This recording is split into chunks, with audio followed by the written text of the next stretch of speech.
apologise for the quality of the video in this first section. My video editing program refused to recognise this particular section as a video. It thought it was a music file, so I had to play it on my computer and record it with the phone and upload it that way. So bear with me, it sounds like we're inside a box. This video is to prove or indicate that I've been surgically raped, and that surgical rape includes fillers in my face to make me look less attractive, and the surgical rape also includes the fact that I have no eyebrows, my eyelashes have stopped growing, and I have reduced body hair all over. My arms are the last ones to go. It's not that disease where you lose your hair. It's through the fact that I've been irradiated with microwaves, and it's literally burnt my hair off. And the irradiation with microwaves is very painful. It feels like I'm being hit with barbed wire all the time, and it leaves scars on your skin. The illegal implants are politically motivated, basically to discredit me, to cause my death perhaps through infection. They've stopped giving me antibiotics for infection multiple times, even when I had really severe infection in my face and in my ear next to my brain. But so the idea is this little pen torch will show the excess fluid in my face. If like I'm the top end of my height for weight, my normal height for weight, or my ideal height for weight. I've never been any heavier than I am right now. I don't have any excess skin. Mostly I was underweight most of my life. It's just when I stopped smoking about 10 years ago, I put on the extra weight. But basically I shouldn't have any fat under my skin. I used to be able to feel my cheekbones. Like every woman, I used to examine my face daily when I would look after my personal hygiene and preen myself to make myself look more attractive. I used to be able to feel the gristle on the end of my nose, which is not apparent anymore. I can't feel the skin under my cheekbones where I used to always. Everything's changed, and this happened suddenly. It happened overnight, literally, in the 1990s when I was in my late 30s and just turned 40. So I wasn't what you would call over the hill, although that's the old traditional term of being over the hill when you turn 40. But the fact is I was still attractive, and then all of a sudden my nose got bigger. I mean, your nose just doesn't fucking grow. And my chin looked different, my face looked different, everything looked different. But what could you do? I had slightly oily or slightly viscose fluid seeping from the side of my nose here. Went to my local doctor, Mr. Ahmed, at Mount Anna near Campbelltown, New South Wales, and he told me it was skin cancer. It was an indicator of skin cancer, having this viscose fluid leaching out of my face, which was bullshit. And he told me he would have to seal the skin with liquid nitrogen. So he burnt the skin with liquid nitrogen to stop the silicon, the illegal silicon, from seeping out my face. And evidently he's the one that's involved with the illegal implants. I can't prove that he's involved with it, but I can prove that he's made illegal claims to Medicare multiple times in my name. So here's the torch, and if there's a lot of fat under your skin, you'll get the same sort of effect. But this will show you the fluid. You'll see the aura from. Actually, I might turn the light off. I'll stop here. This is roughly 1997. You could see they haven't started on the chin yet, but they have started on my nose. I'm not saying I had a small nose, but it didn't have the bulbous tip on it that it has now. So this is a photo that Councillor Lynette Stiles used in her book in 2014 when she criminally defamed me in a publication that the Wallandilla Shire Council kept in their library as a library loan book, and I only discovered it last year in 2020. So we're not in complete darkness. There's enough light that you can see me, and it's dark enough that you'll be able to see this effect. So the larger the aura, the more the fluid.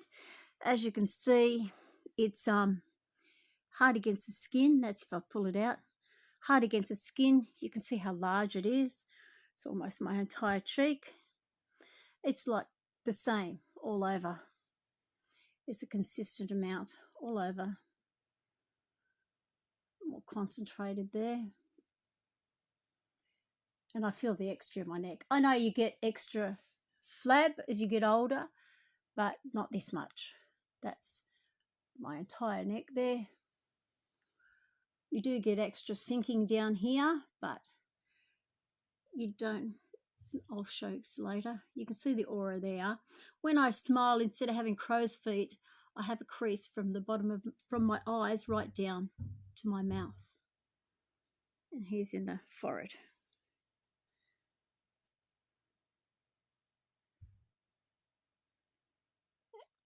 Between the eyes. Then we go down to the bridge of the nose. That's, there we go, flat on the skin. That's on the bridge of my nose, where like nobody has fat on the bridge of their nose. Okay, the other side. You can see it's my nose. That's the bridge of my nose. It's under my right eye, back to my cheek. So that shows the amount of fluid that I've got inside me. You can see, if I get this, you can see that, well, I can see the fluid is unevenly pocketed around my face. If I can get that in the right, you can see the lumps. You can see the uneven pockets. Well, I can. Don't know if that's any good there, but there's a distinct pocket down the side here. This is a photo of Marina von Sena and myself at a council inspection. Marina's in the pink, I'm in the flowers. You can see with us standing side by side that she has a much larger head than I do. I have a very small head, very long neck and very broad shoulders. But that's relevant when you have a look at the next photo, which actually shows myself and Marina, and we're both out of proportion in that council block of photos. And you could see, looking at that photo, in comparison to our two faces, Marina and myself. Marina's directly under me. I'm at top left. This is probably before I was surgically raped. It was soon after I was elected in 1995. And you'll see Marina and I both have the same sort of relative size nose relative to our face. I don't know if you can see that. I come into my bathroom because there's more light here, but I can't see very well in my little mirror. When I was younger, I had lots of creases from squinting and frowning, because I used to do that quite a lot. Well, actually from frowning. I used to frown quite a lot. And you can see now, despite the fact that I had deep wrinkles when I was a teenager from frowning, like there's almost nothing there. And try as I might, I can't get a frown to crease in my forehead. It just won't crease. I'm screwing up my face as hard as possible, and it just won't crease. That's because of the fillers in my forehead. And you can see, like, well, I can see the ridges go vertical instead of horizontal. That's from the fillers. To show how shallow people really are, and probably establishing the fact that people do treat people who aren't attractive very nasty, I went to my first ever Halloween party with a Caledonian, Port Adelaide Caledonian Society, which is my cultural group.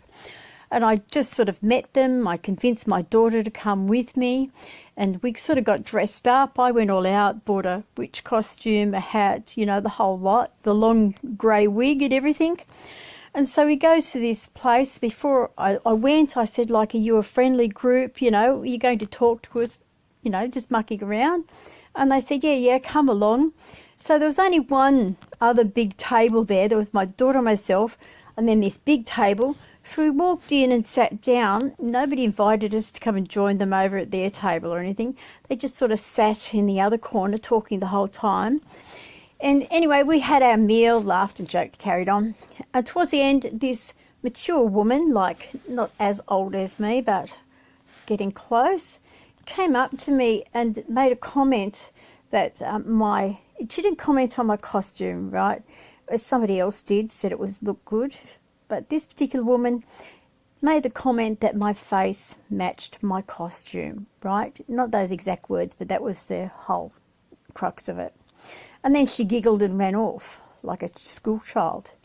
And so that was the last time I went out in a social environment. I don't sort of, because of my personality type, my rare personality type, I don't sort of mix with people that well anyway. It's not that I have a mental problem with it. It's just people aren't like me, so I find it very hard to talk because most people are very shallow, as I opened the statement with. So that was the last time I went out in a social context. You know, I was very disappointed, very, very disappointed, but that's what Australians are like in reality.